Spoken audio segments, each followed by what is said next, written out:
ওরে দুলা সাজাই পালকি চড়াই নিবিড়ে যখন নাতে রাসূলে পাঠ করিও ও বৈরাগীগণ, নাতে রাসূল পাঠ করিও ও বৈরাগীগণ।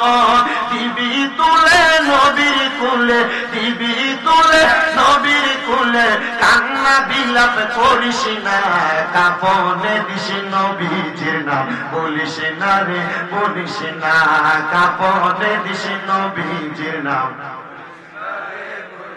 আমি হঠাৎ করে গেলে মরে, হঠাৎ করে গেলে মরে, কান্দিস না কেউ কান্দিস না, কাফনে দিস নবীজির নাম বলিস না। লাশটি নিয়ে গরম জলে গোসলের পরে বিছানাটা সাজাই দিবি খুশবু আতরে, বলেন বিছানাটা সাজাই দিবি খুশবু আতরে। হাইরে দিবি তুলে নবীর কুলে, দিবি তুলে, কান্না বিলাপ করিস না, কাফনে দিস নবীজির নাম বলিস না, কাফনে দিস নবীজির নাম বলিস না রে, বলিস না। আল্লাহুম্মা সাল্লি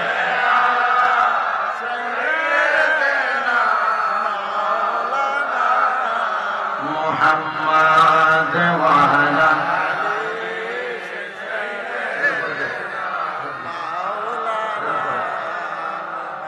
লা ইলাহা ইল্লাল্লাহ, লা ইলাহা আল্লাহ আযম হাওয়া বানাইলা, তুমি বেহেশতের মাঝে রাখিলা, বলেন আযম লা, তুমি বেহেশতের রাখাইলা। আবার 300 বছর রাখার পরে, 300 রে দুনিয়াতে পাঠাইলা, লা ইলাহা ইল্লাল্লাহ, লা ইলাহা ইল্লাল্লাহ, লা ইলাহা ইল্লাল্লাহ। নামাজ রোজা সেই রহনা, কেহ মা বাবার খেদমত সেই রহনা, বল নামাজ রোজা সেই রহনা, কেহ মা বাবার নবীর দুরূদ বইল না, বলেন নবীর দুরূদ বইল না, আমার নবীও তোমায় বলবে না, লা ইলাহা ইল্লাল্লাহ, লা ইলাহা ইল্লাল্লাহ। অনেক দূরে মদিনা আমরা কেমনে, সিন্দুরিয়া পাড়ার মানুষ মদিনা যাইতে চাই কি চাই না? যারা যারা যাইতে চাই জবান খুলে বলেন যাইতে চাই কি চাই না? বাবা, আমার মাথার চুলগুলা ছিল লম্বা লম্বা চুল, মাত্র 3 মাসে আমি মক্কা মদিনা থেকে আসছি। আমি সবাই তো আগে দৌড়ে মক্কায় যাই আল্লাহ পাইবার লাগা। আমি আমার হাদিস যিনি আমার মুআল্লিম ছিল, আমি ওনারে কইছি আমার আগে মক্কায় নিয়েন না, আপনি আমার টিকেটটা আগে মদিনার টিকেট বানাইবেন। আমার কয় কি লাগা রে, আগে যাইবি মক্কার ভিতরে। আমি কইলাম না, আমার মাথার মধ্যে নবীর সুন্নত বাবরি লম্বা চুল আছে, এই চুলটি দেখলে বহুত মানুষে বন্ড পেয়া ডাক দেয়, এই চুলটি দেখলে বহুত মানুষ খারাপ মন্তব্য করে, কিন্তু আমার নবী তো সামাইলে তিরমিজির হাদিস শরীফের মধ্যে আমি পুরা পুরা দেখলাম আমার রাহমাতুল লিল আলামিন নবীজির চুল মুবারক ঘাড়ে কানের লতি পর্যন্ত থাকতো, আমার নবীজির ঘাড় পর্যন্ত থাকতো, আমার নবীজির ঘাড়ের শেষ ভাগের হাড্ডি পর্যন্ত থাকতো। কিন্তু না, আমি আগে মদিনায় যাইয়া আমি আমার চুলগুলারে রহমতের নবীর দরবারের কাছে যাই একবার আমার চুল্লিরে মুছা দিতাম, আমার চুল্লিরে সেজদার মধ্যে পড়লে আমার চুল্লি সে জায়গায় লাগাইতাম। ওই মদিনা শরীফ যাইয়া আমি যখন একটানা 7 দিন পর্যন্ত 5 ওয়াক্ত নামাজের পরে আমার নবীর রওজা মুবারকের মধ্যে সালাম দেওয়ার পর আমি 8ম দিন যেদিন মদিনা থেকে মক্কায় চলে যাবো, আমি আমার রাসূলের পাকের রওজার সামনে দাঁড়িয়ে দাঁড়িয়ে বলছি, ইয়া রাসূলুল্লাহ, মায়ার নবী গো, ও দয়ার নবী গো, আপনি নবীজি রওজা মুবারকে আসবো আমার মনে বড় একটা শখ ছিল, আমার মনের মধ্যে বড় একটা আশা ছিল, কিন্তু আমি যে এত তাড়াতাড়ি আপনার রওজার সামনে আসতে পারবো এটা আমি বুঝতে পারি নাই। ও মায়ার নবী গো, আপনার রওজা মুবারক দেখে আমার মনে বড় শান্তি পাইছি গো নবীজি।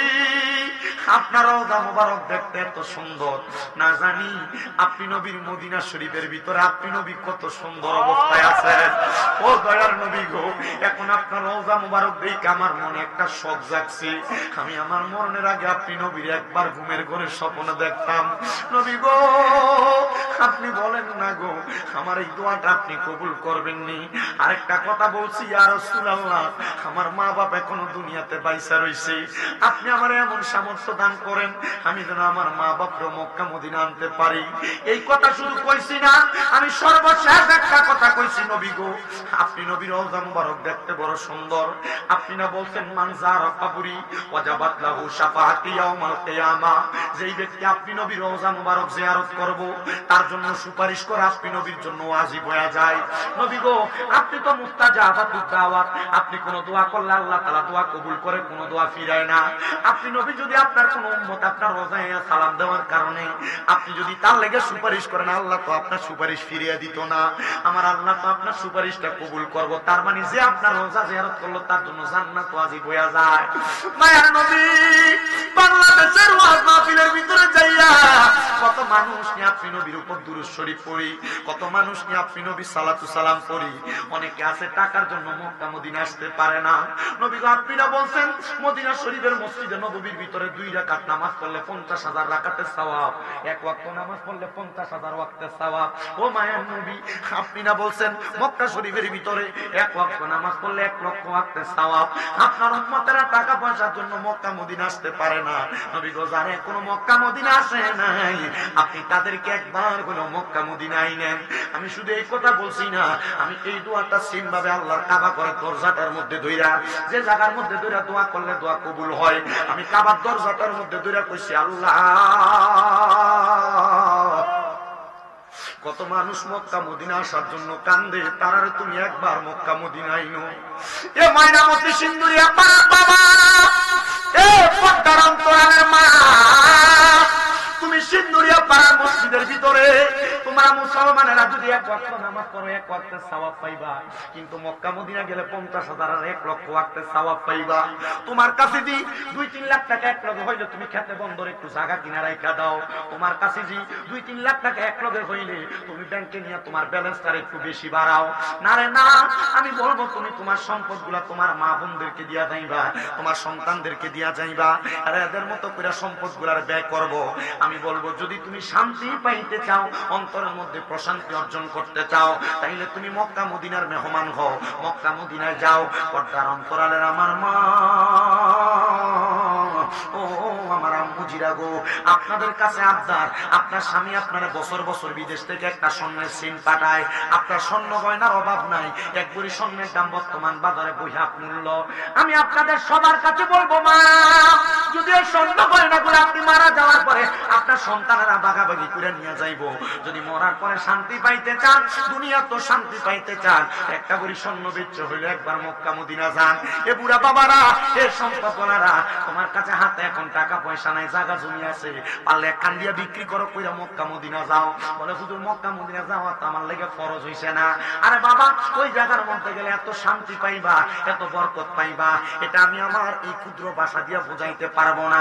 এই জন্য সবাই মক্কা মদিনা যাওয়ার চেষ্টা করবা। বলেন বাবাজিরা, ওই মক্কা মদিনার মধ্যে এত বরকত থাকলে আমরা সবাই মক্কা মদিনা যাইতে চাই কি চাই না? যারা যারা যাইতে চাই জবান খুলে জুনে জুনে পড়েন, ওরে দয়াল আল্লাহ দয়া রানে রানে নসিবি করেন মদিনা, লা ইলাহা ইল্লাল্লাহ, লা ইলাহা ইল্লাল্লাহ, লা ইলাহা ইল্লাল্লাহ, লা আমরা বড় ভাগ্যবান, আমরা নবী আল্লাহর মেহমান। বলেন আমরা জবান আমরা নবী আল্লাহ দয়া করে করবেন দান আল্লাহ দয়া আমরা নবী ইমানেরি মান লা ইলাহা লা ইলাহা লা ইলাহা ইল্লাল্লাহু মুহাম্মাদুর রাসূলুল্লাহ সাল্লাল্লাহু আলাইহি ওয়াসাল্লাম। হে সিন্দুরিয়া পাড়ার বাবারা, ময়নামতির বাবারা, একটু অন্তরের কানটা লাগে মাহফিলের বয়ানটা শ্রবণ করেন। আমি আপনাদের কাছে যে কথাগুলা বলতেছি এগুলো আমার বানানো কথা নয়, প্রত্যেকটা কথা কোরআন হাদিস সম্মত ওলামায়ে কেরামের সাজেস্ট করা। ও মুসলমান, আমরা যারা এই জান্নাতের বাগানের মধ্যে বসলাম, আমাদের সবার জীবনে গুনাহ আছে না নাই? আপনারা সবাই যারা আছেন আপনাদের সবার চাইতে আমি শামীম জাদার গুনাহ বেশি, কিন্তু আমার গুনাহগুলো আপনারা দেখেন না, গোপন রাখছেন। একজন তিনি কি গুনাহ আছে শিওর, আল্লাহর ওয়াস্তে কথা কইেন না। শেষ দুইবার চাইছি, তিনবারে ডাক দিয়েছি, এরপরে স্মরণ দিই। আমার মুসলমান ইমানদারেরা মনোযোগ দিয়ে বয়ানটা শ্রবণ করেন। সবার চাইতে আমার গুনাহ বেশি, কিন্তু আমার গুনার খবর আপনারা জানেন না। চিন্তা করে দেখেন, আপনারা যদি জানতেন মাহফিলের প্রধান অতিথি আমার বানাইতেন না। চিন্তা করে দেখেন, আমার গুনাহগুলা যদি আপনারা দেখতেন এলাকায় প্রবেশ করতে দিতেন না। এ দাড়ি পাকা মুরব্বী বাবারা সংসার চালাইতে যাইয়া, ব্যবসা বাণিজ্য করতে যাইয়া লুকিয়ে লুকিয়ে গুনার কাম করছো, গোপনে গোপনে গুনার কাম করছো। তোমার গুনার খবর যদি তোমার সন্তান জানতো, তোমার আব্বা করে পরিচয় দিত না। এ যুবকের দল, তোমার জীবনের গুনাহ যদি তোমার মা জানতো, তোমার সন্তান বলে পরিচয় দিত না। এ পর্দার অন্তরালের মা, তোমার জীবনের গুনাহ যদি তোমার সন্তান দেখতো, তোমার মা পেয়া পরিচয় দিত না। আইরে সন্তানের দলেরা, জীবনে তো অনেক গুনাহ করলাম। আল্লাহ কয় বান্দা আল্লাহ তাকুনা তুমি রাহমাতিল্লাহ, আমি আল্লাহর রহমত থেকে তোমরা নিরাশ হইও না। ইন্নাল্লাহা, নিশ্চয়ই আমি আল্লাহ, ইয়াগফিরু যুনুবা জামিআ, সকল প্রকার গুনাহগুলো ক্ষমা করে দেয়। ইন্নাহু হুয়াল গফুরুর রহিম, নিশ্চয়ই তিনি আল্লাহ যিনি ক্ষমাশীল এবং দয়ালু। আল্লাহ যেহেতু জীবনের গুনাহগুলো ক্ষমা করে, মুসলমান আসেন না গো জীবনের গুনার কথা স্মরণ কইরা চোখটা বন্ধ করে দিয়া মহান আল্লাহ রাব্বুল আলামিনের একটু ইস্তেগফারের জিকির করবেন। এমন ভাবে জিকির করবেন যেন আল্লাহ তাআলা আপনার জীবনের গুনাহগুলো maaf করে দেয়। চোখটা বন্ধ কইরা কলবের দিকে খেয়াল করে আল্লাহর কসম করে বলে আল্লাহ তাআলা গুনাহগুলো maaf করবেন, এই বিশ্বাস আমার অন্তরে আছে। মুহাব্বতের আওয়াজে আল্লাহ তাআলার জিকির করেন। আল্লাহ আল্লাহ আল্লাহ আল্লাহ আল্লাহ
সেই দিন তোমার পার করবে কে মোহাম্মদ রাসূল আখের রাতে পার হবি তুই ফুল সে গাছের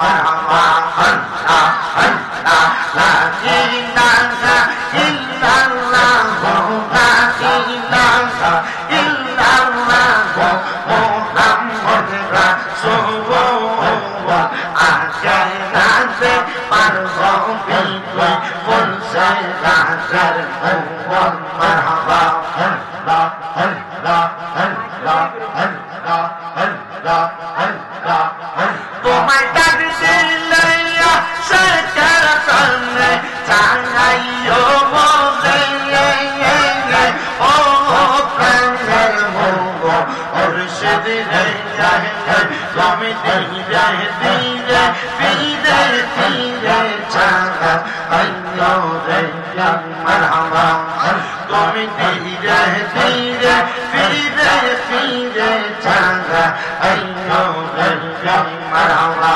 আল্লাহ আল্লাহ আলম পাতায় সালাম পাতায় কত পানি ছোড়ে গিয়ে সজদি দাঁড়িয়ে গোসল দিব বড়ই পাতার চোরে মারহাবা আল্লাহ আল্লাহ আতর গোলা সুরমা সুন্দর সিজদাই দিব রে ও প্রাণের মোহ মুর্শিদ রে তুমি ধীরে ধীরে ফিরে ফিরে চালা আইয়ো রে মারহাবা আল্লাহ আল্লাহ আমার দিয়া চাঁদরিয়ামি চারি জঙ্গলে দেখিয়ে আন্দার গোরে নামাই দিয়া দিব ভাই পাখি মারহাবা আল্লাহ আল্লাহ সেই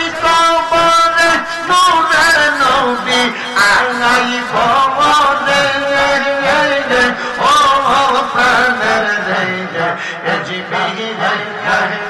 তুমি ধীরে ধীরে ফিরে ফিরে চাঁদা আইয়ো রে মারহাবা আল্লাহ আল্লাহ আল্লাহ আল্লাহ আল্লাহ লা ইলাহা ইল্লাল্লাহু মুহাম্মাদুর রাসূলুল্লাহ সাল্লাল্লাহু আলাইহি ওয়াসাল্লাম।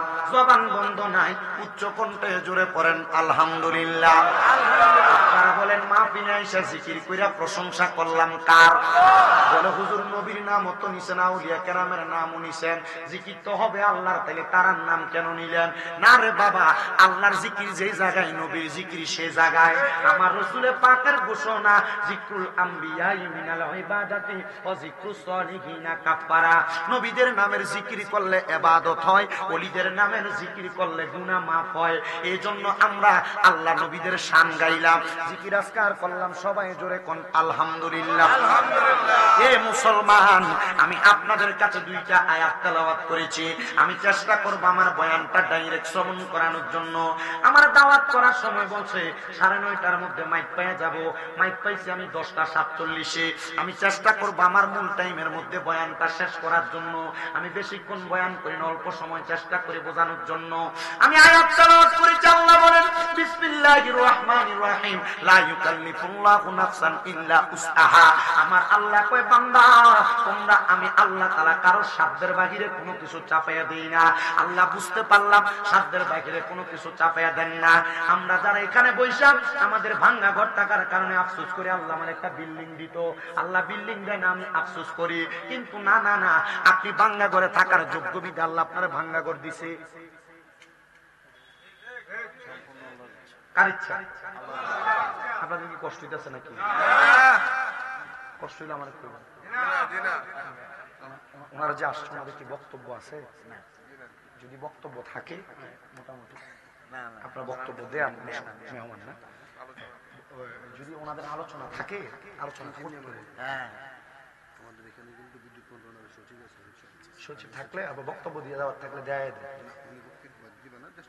হ্যাঁ পরিচয় দেন, অসুবিধা নেই। কারণ যেহেতু ওনারা আসছেন, ওনাদের পরিচয় আপনাদের থেকে একজন পরিচয় পত্র একটু বলবেন, কারণ ওনারা তো জানবেন না নামগুলা, বইলা দেন। তাইলে আমি ধারাবাহিক ভাবে কথা বলবো, মাঝখান দিয়ে সমস্যা হবে। আমি আপনাদের সবার কাছে বলবো, আল্লাহ তাআলার শুকরিয়া আদায় করবেন, আল্লাহ তাআলার শুকরিয়া আদায় করবেন। সাহাবায়ে কেরাম আমার নবীকে প্রশ্ন করি, ইয়া রাসূলুল্লাহ, ও মায়ের নবী, ও দয়ার নবী গো, আপনার কাছে জানতে চাই আল্লাহ তাআলার শুকরিয়া কোন কোন মাধ্যমে আদায় করা হয়। আমার নবী বলেন তিনটা মাধ্যমে আল্লাহ তাআলার শুকরিয়া আদায় করা হয়। ও নবী, কোন তিনটা মাধ্যম আপনি বলেন না? আমার নবী বলেন, এক নাম্বার বিদয় বাধা, আল্লাহ তাআলার ইবাদতের মাধ্যমে আল্লাহ শুকরিয়া আদায় করা হয়। ইবাদতের অনেক ধরন আছে। দুই নাম্বার, আল্লাহ তাআলার কোরআনুল কারীমের তেলাওয়াতের মাধ্যমে আল্লাহ তাআলার শুকরিয়া আদায় করা হয়। আর তিন নাম্বার, দুনিয়ার জমিনের মধ্যে মানুষের সেবা করার মাধ্যমে, মানব সেবার মাধ্যমে আল্লাহ তাআলার প্রশংসা এবং শুকরিয়া আদায় করা হয়। একটা জবান বন্ধ রাখবেন না, জবান খুলে বলেন, যতগুলা মাধ্যম আছে আমরা প্রত্যেকটা মাধ্যমে আল্লাহ তাআলার শুকরিয়া আদায় করার দরকার আছে না? বসেন, সামনে আইসা বসেন, অসুবিধা নেই। আপনার সম্মানিত ব্যক্তি যেতে বসেন, কথা বলবেন, কথা বলে দেন।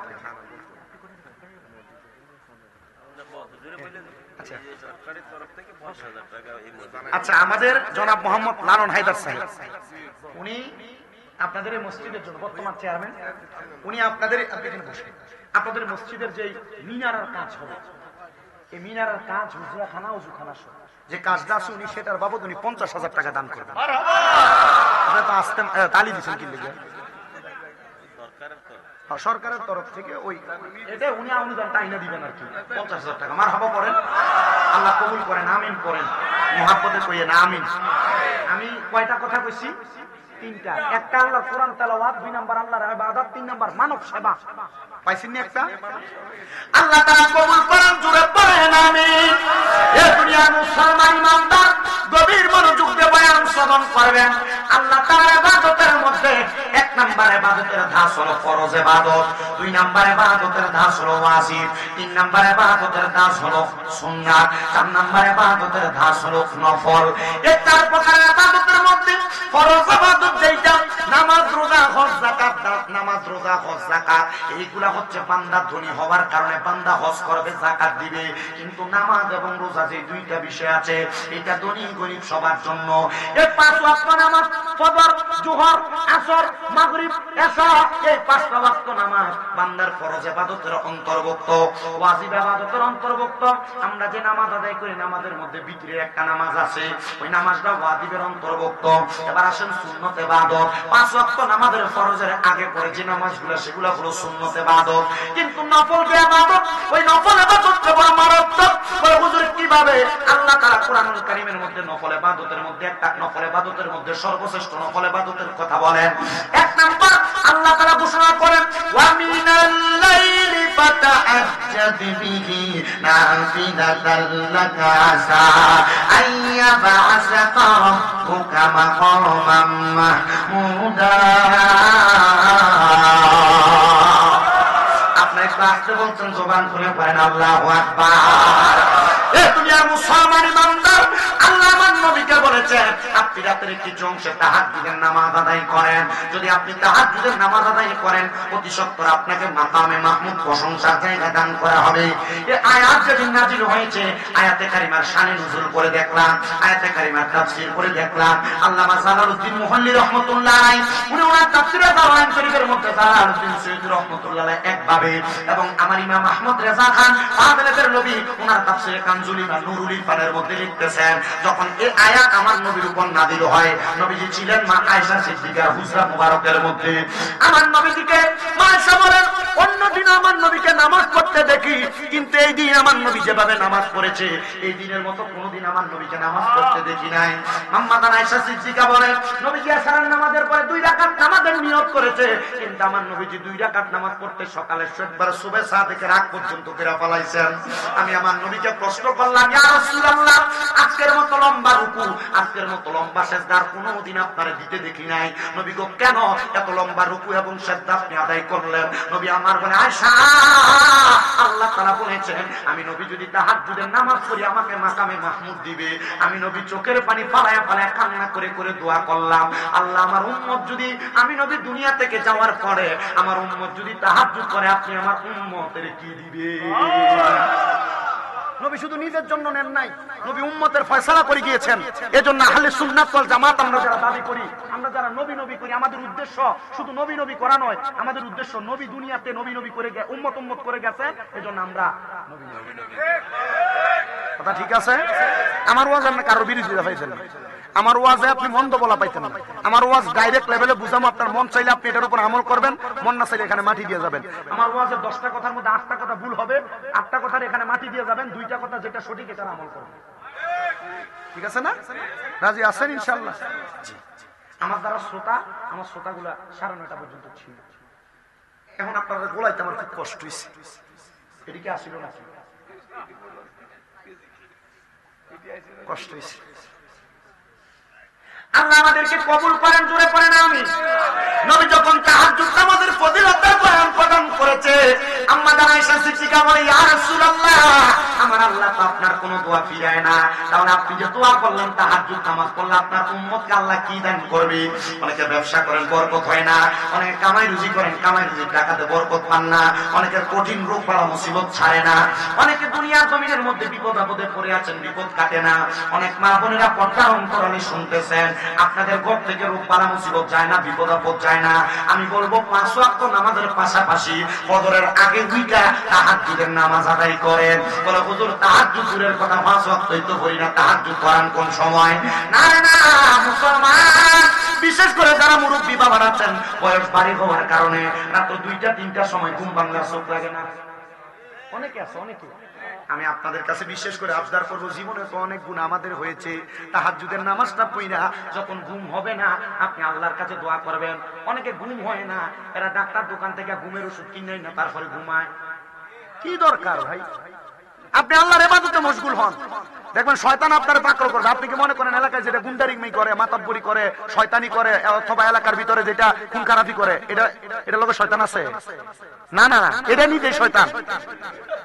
শয়তান ইমানদাররে ধরার জন্য মসজিদের দরজায় দাঁড়ায় থাকে। কোন জায়গায় দাঁড়ায় থাকে? যেটা শয়তানি করে, যেটা দুষ্টামি করে, এলাকার ভিতরে খুন খারাপি করে, এটা তো নিজেই শয়তান। শয়তান 2 প্রকার না, একটা জিন শয়তান, একটা মানুষ শয়তান। এই যে রমজান মাস আসলে আল্লাহ তাআলা জিন শয়তানকে বন্দী করে, মানুষ শয়তানকে বন্দী করে না। বলে হুজুর কেমনে? মানুষ শয়তানকে বন্দী যদি করতো তাহলে দোয়ানের ভিতরে উপর দিয়ে সামনে দিয়ে শাটার ফালাই ভিতরে মার চলতো না। তাহলে আল্লাহ তাআলা কি শয়তানকে বন্দী করে? জিন শয়তান। মানুষ শয়তান বাইসা থাকে বিদায় পর্দার আল দিয়ে মারা করে মুক্ত নিচ্ছে ঠিক না? সাবধানে ব্যাপারে, এটা দেখলে তো আপনারা চিনবেন নাকি? আল্লাহ, আমি গত রমজানের আগে আমার এলাকায় ওয়াজ করানোর পরে ফুসকে ফুসকে শুরু ফুলা পান, এরা মাশাআল্লাহ কই দেখ স্বামী তো ওয়াজ করছে শয়তান, এই মনে মানুষ শয়তান মুক্ত করতে পারলে পরে আমার আমরা এলাকার মুয়াজ্জিন আমার বিশ্বাস দেখো হুজুর ফলাইনি তো ওয়াজের আমল করে লেছে। আমি বললাম কি আমল করছে? ও মেডাইতে খাইয়া দোকান থেকে বাড়িতেছে 11টা বাজে, এডি স্কুল থেকে যাওয়ার সময় এডি কইতেছে ওই দেখ এডি মানুষ শয়তান। আচ্ছা ময়মুরবি মানুষ এরা কি কিছু বলতে পারে? কি করবো, মুখ ফিরে যেতে পারবে, মুখ দেখাইতে পারতেছে না, এমন অবস্থা আছে অনেকে। আল্লাহ বুঝার তৌফিক দান করুন আমাদেরকে। আপনার প্রাপ্ত বয়স, আপনি রোজা রাখেন না, আল্লাহ আমাদেরকে বোঝার তৌফিক দান করুন। একবার আসতে আমি আর মুহাব্বতের আওয়াজে বলেন আমিন।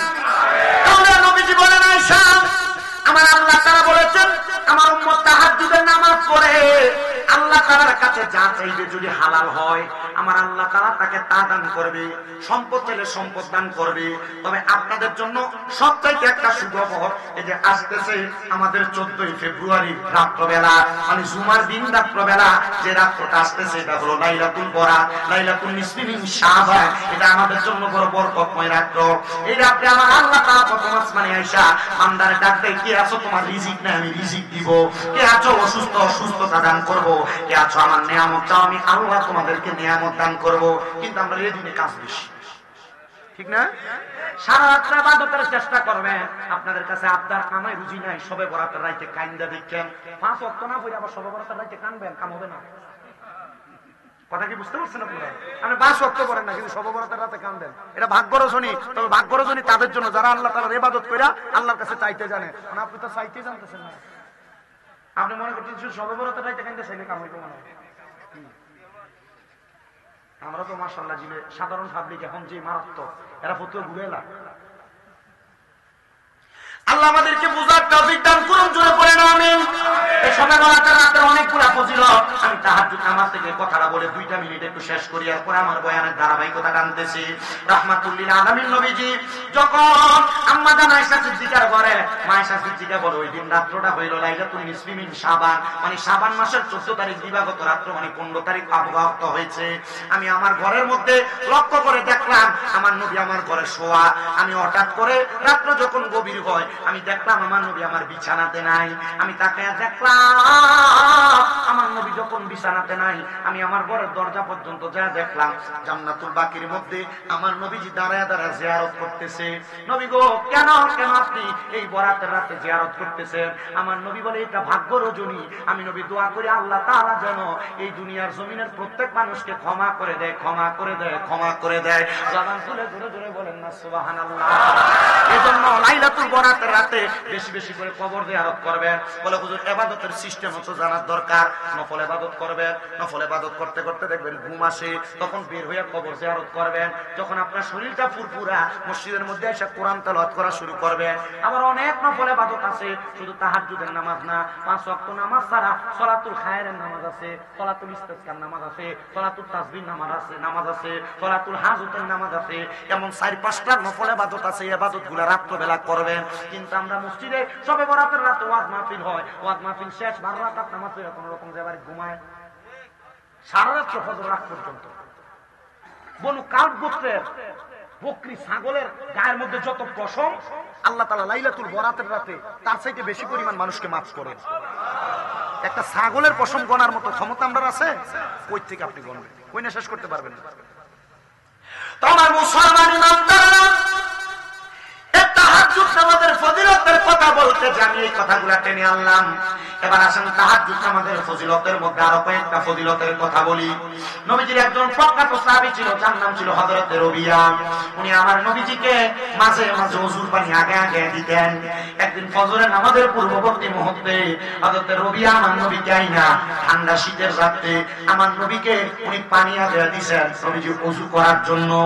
রহমতের নবী ওযু করলেন, তাহাজ্জুদের নামাজ আদায় করলেন, ফজরের নামাজের জন্য অপেক্ষা করতেছেন।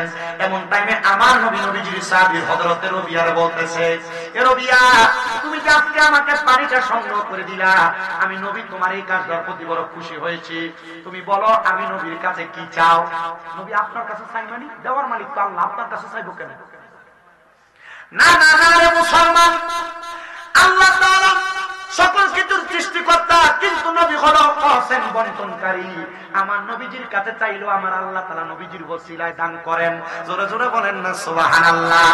আল্লাহু ইউতি, আমার নবী কোয়ানা কাসিমুন, আল্লাহ হলো সৃষ্টিকর্তা, আমি নবী হইলাম বন্টনকারী। জোরে জোরে বলেন না সুবহানাল্লাহ। এ মুসলমান ইমানদার, হযরত রবিয়া কয় ইয়া রাসূলুল্লাহ, তাহাজ্জুদ নামাজের পানি আগায়া দিলা, আর আপনি বলতেছেন কি চাই? নবী অন্য কোনো কিছু চাই না, আপনি নবী যখন দুনিয়া থেকে রওজা ধারে চলে যাবেন, আমি আপনার আখিরাতের সাথী হতে চাই। জানে রহমতুল্লিল আলামিন নবীর সাথে আখিরাতের সাথী হইলে নবী তো জান্নাতে থাকবেন, নবীও জান্নাতে থাকবেন। শুধু কিসের পানি আগায় দিছে? কোন সময়? রুজু। আর সিন্দুরিয়া পাড়ার মানুষ মসজিদে রুজুখানা করতে পারে না, পয়সাওয়ালার অভাব নাই। বাড়ি মাশাআল্লাহ খুব সুন্দর, টিনের সুন্দর বিল্ডিং, টাইলস করা। এর বাড়িতে সুন্দর সাবমার্সিবল পাম্প আছে। এর বাড়িতে গরম পানি মানে দিয়ে যেন গোসল করতে পারে, কত সুন্দর সিস্টেম আছে। কিন্তু মসজিদের মুসল্লিরা ওযু করতে পারে না। কিন্তু জানে নাই এই তার টাকা দেওয়া, পানির টাকা দিয়া, তার টাকা দেওয়া ওযুখানা দিয়া, যে ওযু করলে এই ওযু করে নামাজ পড়বে সওয়াব পাইবো, এই ওযুখানা করে দিয়ে সওয়াব পাইবো। মারহাবা নাই তো সাউন্ড একটু পরে সাউন্ড 50,000 দিয়ে কামাইবো কইলে আমি অঙ্কার থেকে মোটামুটি কম কম করে লইলাম। আপনারা আসেননি কতক্ষণ? অল্প সময়, 1 ঘন্টা হয়েছে মাত্র। আরো কিছু নামাজ করলে পরে আমি তার থেকে টাকা পয়সা নিলে হক হইতো না। একটু একটু একটু কষ্ট করে বসেন, আমি আমার হকটা আদায় করি। কি কোন আপনারা? আল্লাহ যেন কবুল করে, পড়ে না আমি। চিন্তা করে দেখেন, এই পানির কারণে আমার আল্লাহ তাআলা প্যারা হাবিব তারা বলছেন, ঠিক আছে রবিয়া, আমি নবী বললাম, আমি নবী যেইভাবে তাহাজ্জুদের নামাজ পড়ি, এখন থেকে 5 ওয়াক্তের পাশাপাশি তুমি রবিও নামাজ আদায় করো। আমার আল্লাহ তাআলা, আমি নবী দোয়া করে দিলাম, তোমার আমার সাথে আখিরাতের সঙ্গী বানাইব। ঠিক আমার নবীজি যখন দুনিয়া থেকে রওজা মুবারকে হযরত রবিয়ার ইন্তেকাল হয়েছে, হযরত মাসুম রহমত রাদিয়াল্লাহু তাআলা বলে, হে দুনিয়ার মানুষ, আমি একদিন মদিনা শরীফের মসজিদে নববীর মধ্যে আমি ঘুমাইতেছিলাম, চোখ লাগা গেছে, এমনটা আমি দেখলাম নবীজি সাহাবী রবিয়া আমার সামনে। আমি জিজ্ঞাসা করলাম, রবিয়া তুমি না নবীরে বলছিলা তোমার জন্য নবীর সাথে রাখে, আমার আল্লাহ তোমার নবীর সাথে রাখছেন? রবিয়া আমারে কই, হ্যাঁ আমার আল্লাহ তাআলা আমারে আমার নবীর সাথে জায়গা করে দিয়েছে। আরে আপনার কবরস্থান ময়নামতি, কিন্তু আপনি যদি নবীর সত্য বাক্য প্রেমিক হন, যখন আপনাকে বিসমিল্লাহি ওয়া আলা মিল্লাতি রাসূলিল্লাহ বলে কবরে রাখবে রহমতের নবীজি, আপনাকে নিজের কোল মোবারক দিবেন। সুবহানাল্লাহ পড়বেন না? তাহলে আপনার ভিতরে সেই সত্য বাক্য প্রেম থাকতে হবে। তো আপনার ভিতরে সেই প্রেম আছে কিনা? এই প্রেমের কারণে আল্লাহ তাআলা দুনিয়া বানাইছেন। রহমতের নবীজি বলছেন, আল্লাহ তাআলা আপনি তো খলিফা নির্ধারণ করবেন দুনিয়াতে, পাঠাইবেন দুনিয়াতে, আল্লাহ এমন কিছু উম্মতে মুহাম্মদী পাঠাইবেন, আমার উম্মত এরা গুনাহগার হবে, এদেরকে আল্লাহ তাআলা মাফ করার কিছু সহজলভ্য উপায় কি? আল্লাহ তাআলা বলেছেন, আপনার উম্মত যদি অল্প কিছুক্ষণ সময়ও আমি আল্লাহ তাআলাকে একনিষ্ঠতার সাথে ডাক দেয়, আমি আল্লাহ সব গুনাহ মাফ করব। তবে একনিষ্ঠতার কথা বলছেন, একনিষ্ঠতা আসবে হালাল খাইলে, কিন্তু আমরা খাই সুদ, ঘুষ, পরের হক মাইরা মাইরা খাইতে খাইতে আমরা অভ্যাস খারাপ হয়ে গেছে। আবার আমরা সমাজের মানুষের সুদ করে নই, নিয়ে মানায় মসজিদের সভাপতি, মানায় মসজিদের সেক্রেটারি, মানে না আমরা ঠিক কইলেও ঠিক, না কইলেও ঠিক। আল্লাহ আমাদেরকে বোঝার তাওফিক দান করুন। জোরে পড়ে না আমি, একবার আস্তে বিষয় আরো জোরে পড়ে না আমি। ও মুসলমান, তাহাজ্জুদ আমাদের আরেকটা ফজিলতের কথা বলি। আল্লাহ পাক রব্বুল আলামিনের একজন বান্দা, যার নাম হযরত সুলতান মাহমুদ গজনবী রাহমাতুল্লাহ আলাইহি, ওনার জীবনীর 7 খণ্ডের একটা ইতিহাস খণ্ড কিতাব আছে। হযরত সুলতান মাহমুদ গজনবী বলেন, আমি আল্লাহ তাআলার কোরআনুল কারীমের আয়াতে আমল করি, আমি প্রত্যেকদিন তাহাজ্জুদের নামাজ পড়তাম, কিন্তু বড় ঘটনা, আমি তাহাজ্জুদের নামাজ পড়ে যখন তাহাজ্জুদ নামাজ পড়ার জন্য ওযু করতে আমি আমার বাড়ি থেকে বের হইছি রাস্তায়, আমি চিন্তা করলাম বাড়িতে না, আমি নদীর মায়ের দায়ে যেটা প্রবাহিত পানি দিয়ে ওযু করব, আমি নদীর সামনে যাইতেছি। এমন টাইমে নদীর সামনে যাওয়ার পরে আমি দেখলাম 4 জন ব্যক্তি সামনে দিয়ে হাঁটা যায়। সুলতান মাহমুদ গজনবী বলেন, আমি তাহাজ্জুদ করতে বের হইলাম, আমি মনে করছি এতদিন আমি মনে হয় একা একা তাহাজ্জুদ করি, মারহাবা 4 জন লোক দেখা যায়, এরা তো মনে হয় তাহাজ্জুদের নামাজ পড়ে। আর ওই 4 বেড়া এরা কইতেছে, আমরা তো তাহাজ্জুদ নামাজও পড়তে পারি, আমরা বাইরে চুরি করবার লাগা। আর এরা ওই নদীর পার থেকে বলতেছে, আরে দেখছুনি আমরা শুধু একা চুরি করি না, আমরা লগে ওই পারে দেখা যায় আরেকজন চুরি করতে আইছে। সুলতান মাহমুদ গজনবী ভালো মানুষ, চিন্তা করো, এ 4টা সুর চিন্তা করো, চিন্তা করতেছে আমরা 4 জন চুরি করি, 4 জন চুরি করে আসতে কষ্ট হয়, কিন্তু একা বাড়িতে চুরি করতে একটু মনোযোগ দিয়ে শুনবেন, এই কথাটা আপনাকে খোদার ভয় অন্তরে জাগিয়ে দিবে। সুলতান মাহমুদ গজনবী বলেন, আমি আস্তে আস্তে করে সামনের দিকে যখন যাই, আমি দেখলাম তারা নদীটা পার হয়ে আস্তে আস্তে করে আমার সামনে দিয়ে যায়। আমি জিজ্ঞাসা করলাম, আপনারা কেন এখানে আসছেন? তারা আমার উত্তর দেয়, আপনি যেই কামে আমিও সেই কামে। আচ্ছা, আসলে কি উনি যেই কামে তারা কি সেই কামে? আপনি যেই কাজে আসছেন আমরাও সেই কাজে। কিন্তু সুলতান মাহমুদ গজনবী বলেন, 4 জন একসাথে, কিন্তু আমি একা। আপনারা এক কাজ করতে আসছেন? বলে, হ্যাঁ আমরা সেই কাজ করতে আসছি। বলে, তাহাজ্জুদ নামাজ পড়বেন তো এই পারে আসছেন কেন? সেই পারে ওযু করা যাইতো। কই না রে বেটা, তাহাজ্জুদ নামাজ তো পড়তে আসি না, আমরা আসছি চুরি করবার লাগা। কোথায় চুরি করবা? বলে, আমরা খবর পাইছি এই নদীর ওই পারের মধ্যে সুলতান মাহমুদ গজনবী নামক বড় আল্লাহর বান্দার বাড়ি। সুলতান মানুষ, বাদশাহ মানুষ, তার বাড়িতে গেলে স্বর্ণ গয়না পাওয়া যাবে। বলে, 4 জন আসলা, 2 জন আসলে তো বেশি মাল নিতে পারতা, 4 জন আসলে তো মালগুলা ভাগাভাগি হয়ে যাবে। কয় না, আমরা 4 জনের 4টা ক্ষমতা আছে, আমরা 4 ক্ষমতা দিয়া আমরা বাদশার বাড়িতে চুরি করব। উনি জিজ্ঞাসা করে, 4 জনের 4 ক্ষমতা কি? বলে, 4 জনের 4 ক্ষমতা হলো, 1 নাম্বার আমার ক্ষমতা, আমি যখন বাড়ির সামনে দিয়া যাই কুকুর যখন ঘেউ ঘেউ করে আমি কুকুরের ভাষা বুঝতে পারি। সুরে বলতেছে, কি বলে? আমি কুকুরের ভাষা বুঝতে পারি। 2 নম্বর আরেকজনের দিকে তোমার ক্ষমতা কি? বলে আমার ক্ষমতা আমি ঘরে ঢুকলেই নাকের ঘ্রাণ টান দিলে কোন জায়গায় কোন টাকা পয়সা স্বর্ণ অলংকার আছে এটা বলতে পারি। আর আরেকজন বলতেছে আমার ক্ষমতা হইল আমি যখন ঘরের মধ্যে প্রবেশ করি আমি বাদশা হোক যে হোক তাদের সামনে দিয়ে হাঁটলে আমি তার ঘুম পাড়াইতে পারি। আরেকজন ডাক দিয়া কয় তোমার ক্ষমতা কি? বলে আমার ক্ষমতা হইল আমি রাত্রে যারে দেখি দিন হইলে তারে চিনি। কয় ক্ষমতা? 4 জনের। তো তারা মনে করছে সুলতান মাহমুদ গজনবী মূলত মিশা কথা কইছে, তাহাজ্জুদ করতে আসে নাই, উনিও মূলত চুরি করতে আইছে। তো বলতেছে ঠিক আছে কাজের কথা আসি, আপনি একা মানুষ কি চুরি করবেন? আসেন আমরা একসাথে মিলা চুরি করি। আপনি বলেন আপনার কি ক্ষমতা? বলে আমার অন্য কোনো ক্ষমতা না, আমি ডাইনে তাকাইলে চোর চুরি করলে যে অন্যায় করে সে অন্যায় মাফ করাইতে পারি। আমরা তো এটাই দরকার। বামে তাকাইলে জেল হাজত মাফ করাইতে পারি।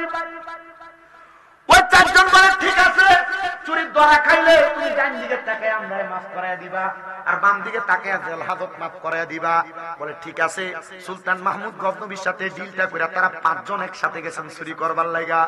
তো সুলতান মাহমুদ গজনবী সহ তারা ঢুকছেন। ঢুকার সাথে সাথে তারা সব জায়গায় চুরি কইরা সব মাল এক ঘরে যখন আনছেন এমন টাইমে চারদিকে আজান হয়ে গেছে। সুলতান মাহমুদ গজনবী বলে সেদিন আর আমি তাহাজ্জুদ করতে পারি নাই। ওই 4 সূরারে যে ঘরের মধ্যে মাল একসাথে কইরা আর আজানের শব্দ পাইছে আমি আমার ঘরের দরজাটা বন্ধ করে আমি নামাজে চলে গেলাম। ফজরের নামাজ পড়লাম, সকাল হয়ে গেছে। ওই চোরগুলা ঘরের মধ্যে বন্দী, চোরগুলার বিচার আচার হবে। আমি আবার বিচারের কথা চিন্তা কইরা আমি আমার বিচার কার্যের যে চেয়ার আমি সেই চেয়ারের মধ্যে যে বসলাম। আর 4 চোরে একসাথে দাঁড়িয়ে আছেন, আমার কাঠগড়ার মধ্যে তাদের বিচার হবে। এবার 4 চোরের মধ্যে 3 চোর কান্দে আর 1 চোর হাসে।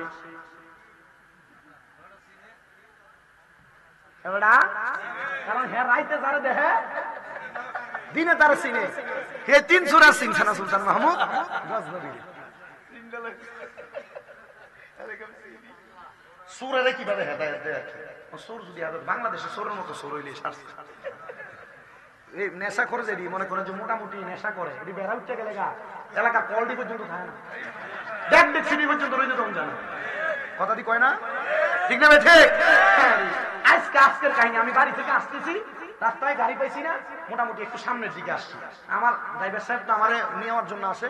আপনার দোয়া আমার কুমিল্লা 6টা মাদ্রাসা। কয়টা?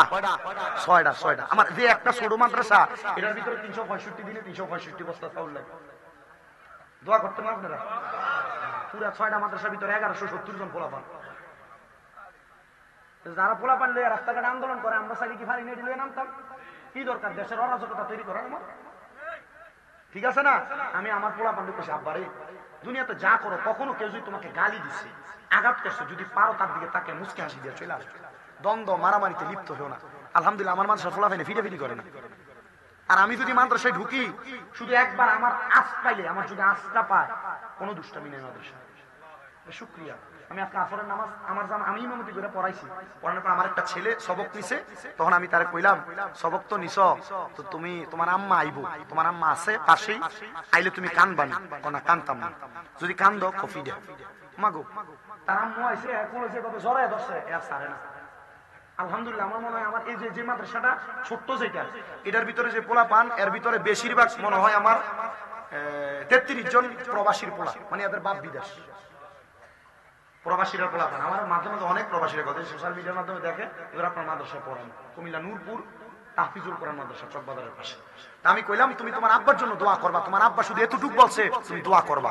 আমার কথা হচ্ছে আপনার যারা এখানে বসছেন যদি আল্লাহ তাআলা হেদায়েত দেয়, মাদ্রাসার ছাত্রের কথা তাই না আল্লাহ, কিন্তু যে কথা আল্লাহ যদি হেদায়েত দেয় দুনিয়ার যত রকমের সুর হোক সেপচর হোক আল্লাহ চাইলে কি হেদায়েত দিতে পারে না? আসতে বেশি হেদায়েত দিতে পারে না?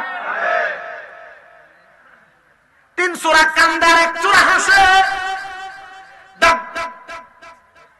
ডাক দিয়া বলতেছে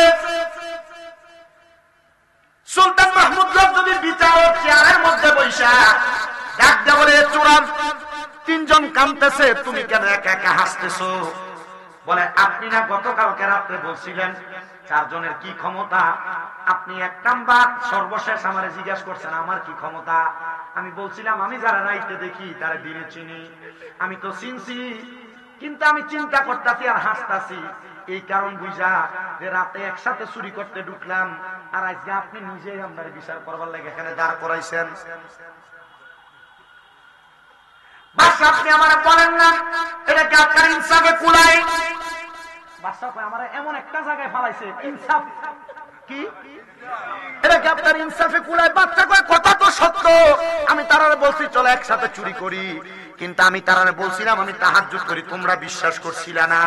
ঠিক আছে, সামান্য সময় তোমরা আমারে সময় দিয়েছো, আমরা একসাথে থাকার কারণে চল আমরা চারজন একসাথে, পাঁচজন একসাথে যেহেতু চুরি করতে প্রবেশ করেছি, আমি যেহেতু ডাইনে তাকাইলে তোমাদের চুরি থেকে মাপ, চুরির যত অন্যায় সেটা মাপ, আর বাম দিকে তাকাইলে জেল হাজত মাপ। আমি একবার ডাইনে তাকাইলাম, একবার বামে তাকাইলাম, যে বেটা দিনে রাইতে তারে দিনে চিনিয়ে বেটা মানুষ সালাক বড়। কয় হুজুর আপনি একবার ডাইনে তাকাইছেন একবার বামে তাকাইছেন, তাহলে হুজুর আমরা জেল হাজত মাপ, চুরির অন্যায় মাপ। কয় ঠিক আছে মাপ। ওই চারজন একসাথে ওই কাজ করার মধ্যে আল্লাহর দরবারের সাজদার মধ্যে পড়ে ডাক দিয়ে আল্লাহ এই বান্দা তাহাজ্জুদ করতে গেছে, আমরা বান্দারে চিনি নাই, কিন্তু বান্দা সামান্য সময় চুরির কথা বলল আমাদের সাথে থাকার কারণে। সুলতান মাহমুদ গজনবী তো বড় মাপের আলেম ছিলেন, যেহেতু আমারে সামান্য সময় তাকে দেওয়ার কারণে সে আমারে মাফ করে দিছে।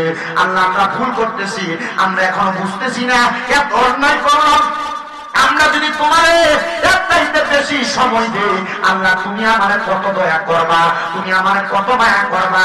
আমার আল্লাহ তাআলার পক্ষ থেকে একটা গায়েবী ভাবে আওয়াজ আসছে, তোমরা চারজন যদি একসাথে এই জায়গায় তওবা করে এখন থেকে চুরি করবা না বলে ওয়াদা করো, তাহলে আমার আল্লাহ তাআলা তোমাদেরকে মাফ করে দিবে। তারা চারজন বলে আমরা বাদশার হাতে হাত রাখা বলেছি, আমরা আর কোনোদিন চুরি করব না, এখন থেকে আমরা আল্লাহ তাআলার ইবাদতে মশগুল থাকবো। এই চারজন চোর ব্যক্তি পরবর্তীতে আল্লাহর কাছে তওবা করে এক একজন কুতুবে রাব্বানিতে পরিণত হয়ে গেছে। হাজার খারাপ কাজ করেছেন, আপনি আল্লাহর কাছে মাফ চান, আল্লাহ তাআলা মাফ চাইলে মাফ করে দেয়, কিন্তু না তার মাঝে কাছিয়ত নাই। আপনি আল্লাহর কাছে মাফ চাইবেন সেই সময় আপনার নাই, আল্লাহর কাছে ক্ষমা প্রার্থনা করবেন এই সময় আপনার কাছে নাই। মুসলমান আপনাদের কাছে একবার আপনার সাংসারিক জীবন বলেন, সামাজিক জীবন বলেন, অথবা আপনার যে কোনো দুনিয়ার জীবনের সময়গুলা বলেন, প্রত্যেকটা সময় আপনি আমার আল্লাহ তাআলার কাছে ক্ষমা প্রার্থনা করে করে সময়গুলা কাটাবেন, দেখবেন আমার আল্লাহ তাআলা আপনাকে দুনিয়া এবং আখিরাত দুইটাই সফলতা দান করবে। শুধু সফলতার আর কয়েকটা ধারপান্ত জানতে চায়, আমার নবী বলে সফলতার ধারপান্তের মধ্যে একটা সফলতা তোমরা মুমিন হয়ে মারা যাও। নবী গো কেন? বলে মুমিন যখন মারা যায়, মুমিন মারা যাওয়ার সময় মরণের কষ্ট তার হয় না, কিন্তু দেখবেন আপনাদের এলাকার কত মানুষ মারা যায়, মারা যাওয়ার সময় বিছানায় প্রস্রাব পায়খানা করে দেয়, কত মানুষ মারা যায়, মারা যাওয়ার সময় তার জিহ্বায় কামড় দিয়ে মারা যায়, কত মানুষ মারা যায়, মারা যাওয়ার সময় নাকে মুখে দিয়ে রক্ত বের হয়ে মারা যায়, কত মানুষ মারা যায় চোখগুলা উল্টে যে মারা যায়। একবারও তো মসজিদের হুজুরকে জিজ্ঞাসা করলেন না, হুজুর বলেন না মানুষ কেন এত কষ্ট পায় মারা যায়? ওই মানুষগুলা বেঈমান বেআমল থাকার কারণে এমন কষ্ট পায় মারা যায়, কারণ তাদের সামনে আজরাইল যখন আসে, আজরাইল প্রথম আসে না, আজরাইল আসার আগে আল্লাহ তাআলা তাদের সামনে দুইজন ফেরেশতা পাঠায়, ওই দুইটা ফেরেশতার চোখগুলা নীল রঙের, ওই ফেরেশতাগুলোর সামনে আসার সাথে সাথে আযাবের ফেরেশতার ভয়ঙ্কর চেহারা দেখা বান্দা ভয়ে বিছানার মধ্যে প্রস্রাব পায়খানা করে দেয়। চিন্তা করে দেখেন বাবা, আপনি যদি মারা যাওয়ার সময় বিছানাতে প্রস্রাব পায়খানা করে দেন, তাহলে মানুষ বলবে মনে হয় দুই ফেরেশতার মারাত্মক চেহারা দেখে ভয় পাইছে। ও বন্ধু, এরপরে আপনার সামনে আজরাইল আলাইহিস সালাতু ওয়াস সালাম আসবে, আজরাইল এসে আপনার রূহ কবজ করার জন্য যখন হাত বাড়াবে, এমন টাইমে আপনি আজরাইলকে বলতে চাইবেন আমার রূহ ইবাদত হয় নাই, আমার মরণের প্রস্তুতি হয় নাই, যেহেতু কবরবাসীর মাগফিরাত কামনায় আজকের মাহফিলটা এই হকটা আদায় করার দরকার। আপনি আজরাইলের সঙ্গে কথা বলার চেষ্টা করবেন, তখন আজরাইলের সঙ্গে কথা বলতে পারবেন না, আপনার হায়াত শেষ হয়ে যাবে। এই জন্য আপনার এই জিহ্বাটা দুই চোয়ালের মাঝখানে কামড় পড়ে যাবে। ও মুসলমান, ও নবীর উম্মতের দলেরা, এবার আপনি চোখের ইশারা দিয়ে আজরাইলকে বোঝানোর চেষ্টা করবেন, আপনার চোখগুলা আজরাইলের দিকে তাকাইতে তাকাইতে আপনার চোখগুলা উল্টে যাবে। হায়রে, আজরাইল যখন আপনার বুকের মধ্যে হাত দিবে, আপনার ঘাড়ের শাহরগুলা ঠাস ঠাস করে ছিঁড়ে যাবে। হাতের রগগুলা ছিঁড়ে যাবে, পায়ের রগগুলা ছিঁড়ে যাবে। আজরাইল রূহ কবজ যখন করবে, ইদ্রিস আলাইহিস সালাতু ওয়াস সালাম বলে একটা জীবিত ছাগল বকরিকে জীবিত অবস্থায় লটকায়া চামড়াটা টাইনা টাইনা ছিঁড়া ফেললে ওই বকরির যত কষ্ট হয়, একটা বেঈমান বেআমল বান্দার রূহ কবজ করার সময় বান্দার কাছে এত কষ্ট হয়। নবী গো বুঝতে পারলাম না, এত কষ্ট হয়, এত কষ্ট কি তারে দেওয়া হবে? বলে হ্যাঁ দেওয়া হবে। ও মায়ার নবী, নবী গো মরার পরে তার অবস্থা কেমন হবে? বলে তার রূহ যখন আজরাইলে কবজ করবে, নাকের মধ্যে একটা রুমাল লাগায়া আজরাইল সামনের দিকে যাবে। প্রথম আসমানের সামনে গেলে ওই প্রথম তার দিকে তাকায়া তাকায়া থু থু নিক্ষেপ করবে। আজরাইল জিজ্ঞাসা করবে থুতু কেন নিক্ষেপ করো? বললে বান্দা নামাজ না পড়তে পড়তে, বান্দা গুনাহ করতে করতে, হারাম খাইতে খাইতে, পরের হক খাইতে খাইতে, মিথ্যা বলতে বলতে বান্দার রূহতে একটা দুর্গন্ধযুক্ত রূহ হয়ে গেছে। এজন্য বান্দাটারে দুনিয়ার জমিন থেকে নেওয়ার সময় আমরা নাকের মধ্যে কাপড় লাগায়া বান্দার দিকে থুতু নিক্ষেপ করি। বলে বান্দার ঠিকানা কোথায়? বলে ফি নারি জাহান্নামা খালিদিনা ফিহা, বান্দার ঠিকানা হলো জাহান্নাম। এই মানুষগুলা অন্য কোনো মানুষ না, জাহান্নামে একদিন দুই দিন থাকবে না, খালিদিনা ফিহা চিরস্থায়ী বাসিন্দা হয়ে থাকবে। আল্লাহ তারা কারা? বলে উলাইকা হুম শাররুল বারিয়া, এরা হইল দুনিয়ার সবচাইতে নিকৃষ্ট মানুষ, বদ মানুষ। আপনি মনে কইলেন না আপনি বদ কাজ করে বেঁচে যাবেন, মনে রাখবেন ইন্না বাদশা রাব্বিকা লাশাদীদ, নিশ্চয়ই আমার আল্লাহর ধরা শক্ত ধরা। আল্লাহ যদি শক্তভাবে পাকড়াও করে আপনি বান্দা ছুটতে পারবেন না। সাহাবায়ে কেরাম কান্না করতে করতে 40 জন একসাথে বেহুশ হয়ে গেছে। 30 জন গড়াগড়ি করে কাঁদতেছে, ইয়া রাসূলুল্লাহ তাহলে যারা মুমিন তারা কেমনে মরবো? আমার নবী বলতেছে মুমিন যারা তারা কিভাবে মরবে জানো? মুমিনের কাছে একবার না দুইবার না, আজরাইলে 4 বার আসবে কিন্তু রূহ কবজ করতে পারবে না। নবী গো কেন কেন? বলে মুমিন বান্দার বুকের মধ্যে আজরাইলে হাত দিবে, বুকের মধ্য থেকে আওয়াজ আসবে আজরাইল, বুকের মধ্যে আল্লাহ নবীর ভালোবাসা আছে, বুক দিয়ে রূহ কবজ করা যাবে না। মুমিন বান্দার কপালের মধ্যে মুখের মধ্যে হামলা করবে, কপালের মধ্য থেকে হাওয়া আসবে আজরাইল, কপাল দিয়ে রূহ বাহির করা যাবে না। কারণ বান্দা 5 ওয়াক্ত নামাজের সিজদা দিয়েছে, এই বান্দার কপাল বান্দার জন্য বাধা প্রদান করবে আজরাইলকে। বান্দার ডান দিকে আজরাইল হামলা করবে, ডান দিক থেকে ফেরেশতা ডাক দিয়ে বলবে আজরাইল রূহ কবজ করতে পারবে না ডান দিক দিয়া। বলে কেন? বলে বান্দার ডান দিকে তার মা বাবার খেদমত আছে, বান্দার বাম দিকে হামলা করা হবে, বান্দার বাম দিক থেকে আজরাইলকে বলা হবে আজরাইল বান্দার বাম দিক থেকে হামলা করো না। বান্দার বাম দিকের মধ্যে মা বাবার খেদমতের পরে বান্দার দান এবং সদকা আছে। আজরাইল বলবে আল্লাহ রূহ কেমনে কবজ করব? বলে বান্দা ইন্তেকাল করার আগে কালেমা পড়বে, মুখ দিয়ে বাতাস বের হবে, তখন বান্দা কালেমা পড়ার সময় রূহটা কবজ করবে। সাহাবায়ে কেরাম বলে নবী বেঈমানের বেআমলের কষ্ট হইছে, ইমানদারের কি কষ্ট হবে না?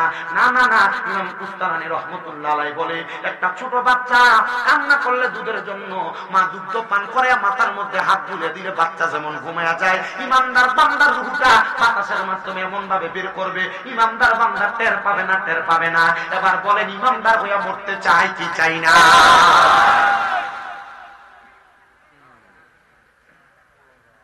সাহাবায়ে কেরাম প্রশ্ন করে নবী ইমানদার রূহ নেওয়ার সময় কি নাকে কাপড় দিবে? বলে না, রূহটারে যখন প্রথম আসমানে নিয়ে যাবে, প্রথম আসমানের ফেরেশতারা বলবে আহলান ওয়া সাহলান মারহাবান দুয়ুফুল্লাহ, দুয়ুফুর রহমান, আল্লাহর মেহমান বলে বলে স্বাগতম জানাইবো।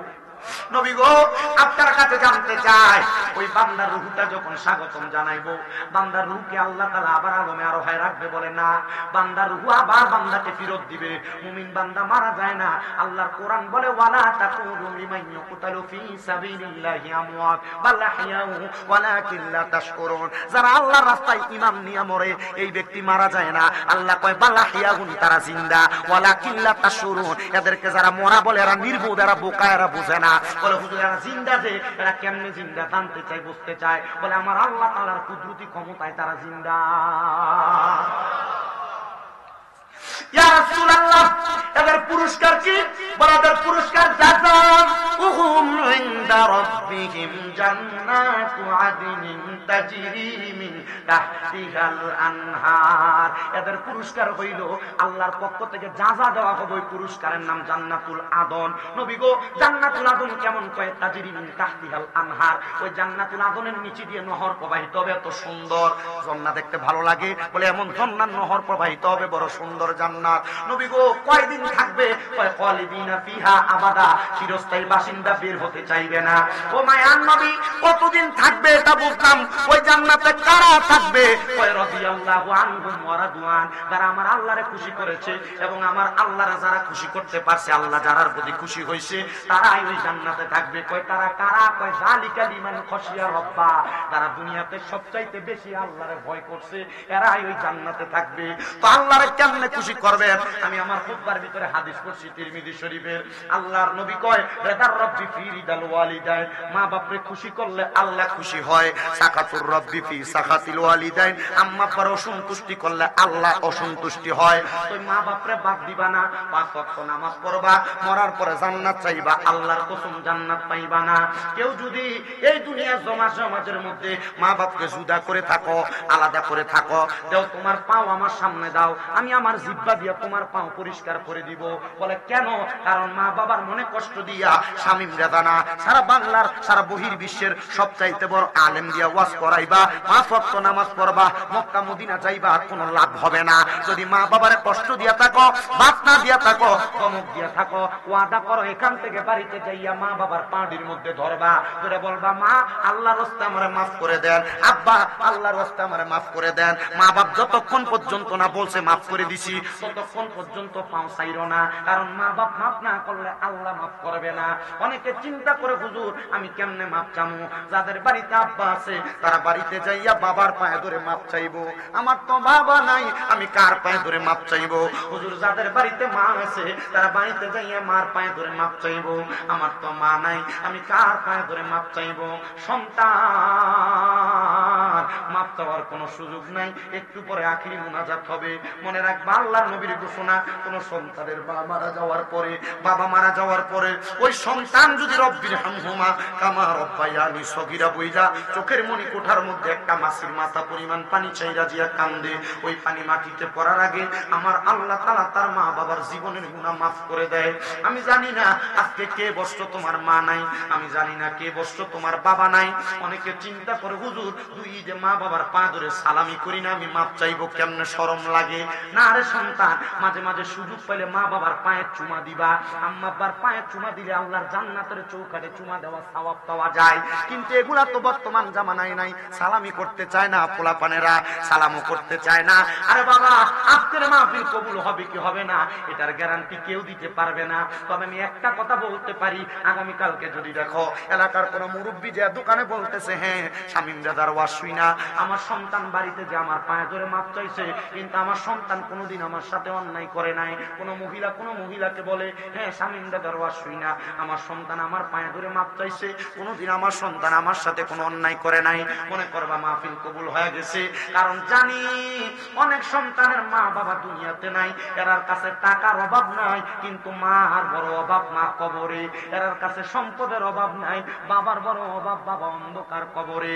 এ সন্তান তোমার কাছে টাকা আছে কিন্তু বাবারে 500 টাকা দিয়া কিনে একটা লুঙ্গি পরাইতে পারো না, বাবা অন্ধকার কবরে। তোমার মা কাপড় রাস্তার মধ্যে 10-5 টাকা বাইন্দা রাখছে, তুমি সন্তানকে স্কুল মাদ্রাসায় যাইতে দিয়া দিত, কিন্তু সন্তান টাকা আছে ওই মারে 500 টাকা দিয়া কিনে একটা কাপড় পরাইতে পারো না, মা দুঃখিনী অন্ধকার কবরে। চিন্তা করে দেখো ওই মা বাপ যদি বাড়িতে থাকতো, মা বাপরে যদি তুমি মাসে 1000 টাকার ফল কিনে খাওয়াইতা, 12 মাসে 12,000 টাকার ফল খাওয়ানো লাগতো। তোমার মা বাপ তার জায়গা জমি তোমার দিয়া গেছে, ওই বাড়িতে যে তুমি থাকো, তুমি যদি বাড়ির ভাড়া দিতা মাসে 5,000 কইরা, 12 মাসে 60,000 টাকা ভাড়া দেওয়া লাগতো। এই ময়নামতির মসজিদটা, এই মসজিদে এত সুন্দর আহলে বায়াতের নামে মসজিদের একটা সুন্দর মিনার হবে, যেই মিনারের মধ্যে হযরত বেলাল রাদিয়াল্লাহু তাআলা আযান দিছে। একজন মানুষ একজন করে আমি চাই, বলে হুজুর আমি 50,000 টাকা মসজিদের কাজ করার জন্য দান করে দিব। দুইজন 2 নাম্বার আর কিছু কালেকশন করতে দিবেন, প্রত্যেকের জন্য দোয়া হবে। মুনাজাত দোয়া তো দোয়াই সবাই জানে। আল্লাহ সবাইকে কবুল করেন, কোনো হইহুল্লোড় না, ডাইরেক্টলি আমরা তাবার গ্রহণ করবেন। আপনারা যারা এখনো বাহিরে আছেন কষ্ট করে আসেন সবার জন্য। اللهم آمين اللهم آمين الحمد لله رب العالمين الصلاة والسلام على رسوله الكريم ربنا ظلمنا أنفسنا وإن لم تغفر لنا وترحمنا لنكونن من الخاسرين या इलाही रहम फरमा मुस्तफा की वास्ते खोले दे दरवाजाए रहमत गदा की वास्ते रहमतुल लिल आलमीन खत्म रसूल जाने जहां अहमद हामिद मुहम्मद मुस्तफा की वास्ते मबूदो ओ दयाल अल्लाह মায়ার নজর করে তাকিয়ে দেখেন এই কুমিল্লা জেলার অন্তর্গত ময়নামতি তুত বাগানের উত্তর পাশে বায়াতে রাসূল সাল্লাল্লাহু আলাইহি সাল্লাম জামে মসজিদ মাঠ প্রাঙ্গণে সিন্দুরিয়া পাড়া যুব সমাজের উদ্যোগে আহলে বাইতের স্মরণে কবরবাসীর নাজাতের কামনায় বার্ষিক সুন্নি ওয়াজ ও দোয়ার মাহফিল সাজাইয়া এই মাহফিলে উলামায়ে কেরাম বিশেষ করে আমার তরিকতপন্থী দাড়ি পাকা মুরব্বি বাবারা যুবক নওজোয়ান ভাইয়েরা ছোট্ট ছোট্ট মাসুম বাচ্চারা পর্দার অন্তরালের আমার মা বোনেরা আল্লাহ মা পাওয়ার আশায় তোমার দরবারে হাত বাড়িয়েছে দূর দূরান্তের মেহমানেরা আল্লাহ যার হাত তোমার কাছে মায়া লাগে পছন্দ হয় ওই হাতের উসিলায় আমাদের প্রত্যেকের জীবনের গুনাহ মাফ করে দাও আল্লাহ ফরিয়াদ তোমার দরবারে আজকে আমরা যারা হাত বাড়াইলাম এই মাহফিলের মধ্যে অনেকে আছে যাদের জগতের মধ্যে মা নাই, অনেকে আছেন যাদের জগতের মধ্যে বাবা নাই। যে বাবা রিক্সা চালাইয়া মাটিকে এটা মাথার গাম পায়ে পালাইয়া পরের বাড়িতে কষ্ট করে কাজ করে নিজের রক্তরে পানি বানাইয়া সন্তানকে মানুষ করে আজকে বাবা যান অন্ধকার কবরে, এমন আব্বা যাদের অন্ধকার কবরে রে আল্লাহ আব্বার কবর জান্নাতের বাগান বানাইয়া দাও। কে জানে হাত বাড়াইছে মা নাই, যে মা নিজে না খায়া সন্তানকে খাওয়াইয়া মানুষের মতো মানুষ করে আজকে মা দুঃখিনী অন্ধকার কবরে, এমন আম্মা জান যাদের অন্ধকার কবরে আম্মার কবর জান্নাতের বাগান বানাইয়া দাও। আল্লাহ বিশেষ করে অনেকে আছে মাও নাই বাবা নাই একবারে এতিম, আল্লাহ তাদের প্রত্যেকের আম্মা আব্বার কবর জান্নাতের বাগান বানাও। যাদের মা বাবা বেঁচে আছে হায়াতে তৈয়বা নসিব করে দাও। অনেকের মা অসুস্থ বাবা অসুস্থ শেফায়াতের কামেলা নসিব করে দাও। আল্লাহ ফরিয়াদ আপনার দরবারে আমরা গুনাহগারের হাত বাড়াইলাম। এই সিন্দুরিয়া পাড়া যুব সমাজের মাহফিলের মধ্যে যারা টাকা দিয়া পয়সা দিয়া শ্রম দিয়া বুদ্ধি দিয়া পরামর্শ দিয়া মাইক দিয়া লাইট দিয়া প্যান্ডেল দিয়া মিডিয়ার বাইরা সসম্মানিত শ্রোতা মণ্ডলী পুরুষেরা পর্দার অন্তরালের মা বোনেরা আল্লাহ তাদের সবাইকে তুমি কবুল মঞ্জুর করে নাও। আল্লাহ অনেক প্রবাসী ভাইরা বিদেশ থেকে দোয়া চাই, আমার প্রবাসীদের কামাই রুজিতে বরকত দাও, প্রবাসীদের হায়াতে বরকত দাও, প্রবাসীদের মনের নেক নেক আশা পূরণ করো, প্রবাসীদের নেক হায়াত দান করে আল্লাহ যেন তারা কামাই রুজি করে আবার দেশের বাড়িতে সহি সালামতে ফিরতে পারে সে তৌফিক দান করে দাও। এই মসজিদের জন্য 20,000 10,000 আল্লাহ 5,000 3,000 2,000 1,000 1 টাকা পর্যন্ত যারা যারা দান করেছে তাদের প্রত্যেকের দান তোমার দরবারে কবুল মঞ্জুর করে নাও। রব্বুল আলামিন অনেকে দোয়া চাইছেন, বিশেষ করে আমাদের রকিব সাহেবের সাথে ওনার সহপাঠীরা এখানে উপস্থিত হয়েছেন, ওনার সহপাঠীরা আল্লাহ তাদের সবাইকে তুমি কবুল মঞ্জুর করে নাও। ওনারাও দান করেছেন না, তাদের দানগুলো তুমি কবুল মঞ্জুর করে নাও। এই মাহফিলের মধ্যে আল্লাহ যারা যারা সহযোগিতা করেন কিয়ামত পর্যন্ত তাদেরকে কবুল মঞ্জুর করে বরকত বারাকা দান করে দাও। এই মাহফিল মরণের আগ পর্যন্ত কিয়ামত পর্যন্ত কবুল মঞ্জুর করে নাও। আল্লাহ যারা যারা দোয়া চায় প্রত্যেকের খাস দোয়া তুমি কবুল মঞ্জুর করো। পর্দার অন্তরালে অনেক মা বোনেরও দোয়া চাইছে, আমার মা বোনদের দোয়া তুমি কবুল মঞ্জুর করে। আল্লাহ মরণ দিবা দুঃখ নাই, তবে বেঈমান বানায়া মরণ দিও না। মরণের আগে নবীজির নূরানি চেহারা মুবারক দেখতে দেখতে প্রত্যেকের আখিরি জবানে মধুর কালেমা পড়া দিয়েন লা ইলাহা ইল্লাল্লাহ মুহাম্মাদুর রাসূলুল্লাহ সাল্লাল্লাহু আলাইহি ওয়াসাল্লাম। আসসালামু আলাইকুম ওয়া রাহমাতুল্লাহ।